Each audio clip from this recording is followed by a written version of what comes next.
Grace, just now you were asking a golden question, right? Like, if somebody were to want to buy something right now, like now. So, what was your question to Wayne just now? So we were studying the pricing a little bit, and my question was, if right now I want to make a decision between Lentor Modern or the upcoming Lentor Hills Residences new launch, which one should I go for? Given that there are still units at Lentor Modern, right? Yeah. So if we were to look at the launch pricings, if we were just to look at the break-even land kind of pricing at 2.1, right? Then if you are someone that is considering, let's say, something newer, you don't need the benefits of a mixed development, then perhaps you can go for Lentor Hills Residences. However, I do think it's pretty unlikely that the developers will launch it at such a conservative price, given that the response for Lentor Modern, as well as it being a mixed development and it being ready sooner, right? So the fact that there are still units available at Lentor Modern could be something that implicates the pricing for the new Lentor Hills Residences. So let's have a look at Lentor Modern. I think great question being brought up.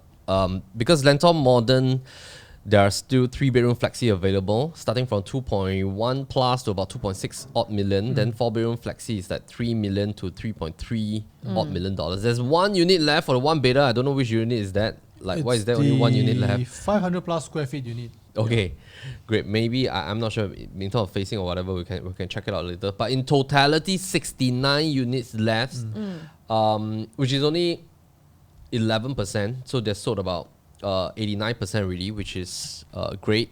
And then when we look at the quantum, so if we go for a quantum perspective, we lay out the pricing of the 3 beta, which is 2.1 to 2.6, 4 beta 3 to 3.3, and taking a look back at the estimated pricing right here.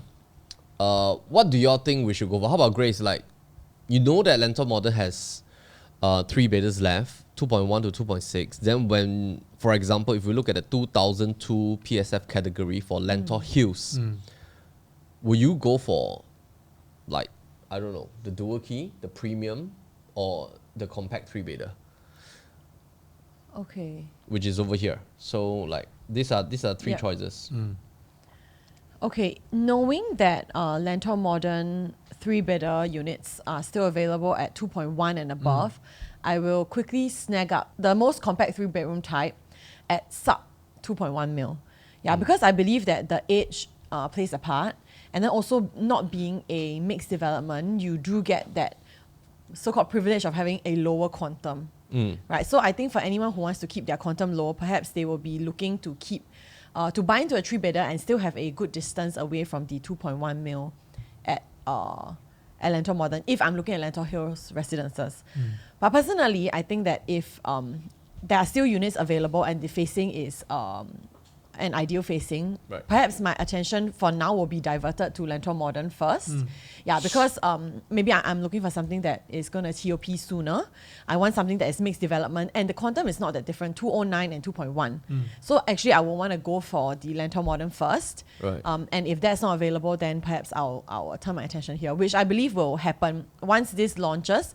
Depending on the launch price, Lentor Modern will get more traction as well. Okay. So Grace, from your perspective, is more from the TOP date perspective. So if somebody wants to get their key sooner, they can consider Modern. Not just the TOP dates, I think also the pricing. If the pricing is so similar, I'm okay to go for something that is a mixed development, because then it seems like there is no added premium to be in a mixed development, and the added convenience. For me, it's not just the TOP date. TOP date definitely is premium, knowing that there's something launching, but the launch price is pretty similar to what is already available in terms of like remaining units left. So I feel that Lentor Modern will be more attractive, especially because it's closest to the Lentor MRT as well. Great. So Wayne, if you were to be the developer, how would you do the pricing strategy in order not to cannibalize on your own projects? Because these 2 projects, I mean, in fact, right now, Guoco has sort of had already, I think, 4 plots already, right? So how do you think the pricing strategy will turn out? It'll be quite interesting to think about how they do it, because end of the day, if I'm going to price Lentor Hills Residences to be more expensive, then it will probably help to move the remaining units of Lentor Modern so that they can actually have a full sellout of the rest of the units. So it might be the kind of like strategy where they use one product to move a product that they probably would have, they probably need some effort to help them to clear off the remaining stocks, which is for Lentor Modern, the remaining of the 3 and the 4 bedrooms flexi units.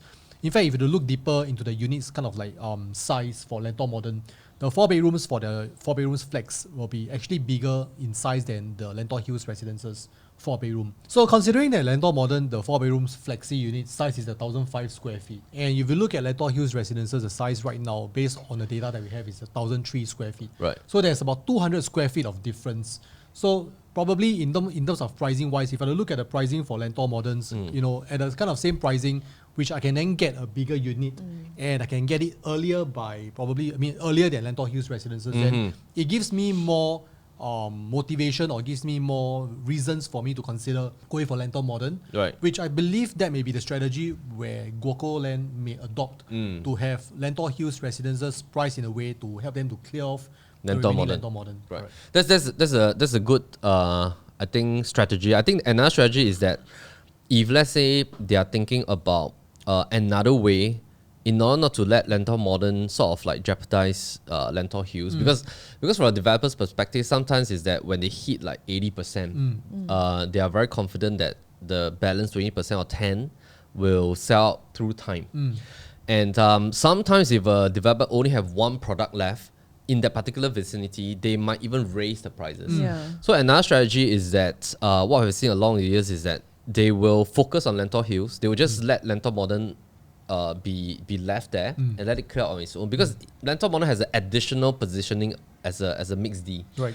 Then they will focus on Lentor Hills, let it clear a certain percentage. Lentor Modern, they just let the price remain, or they might even just raise the price a little bit so that Lentor Hills might sell faster. So there's I think there's like a lot of creative ways to move it, and it'll be so interesting to see what pans out. For mission control, we have liftoff.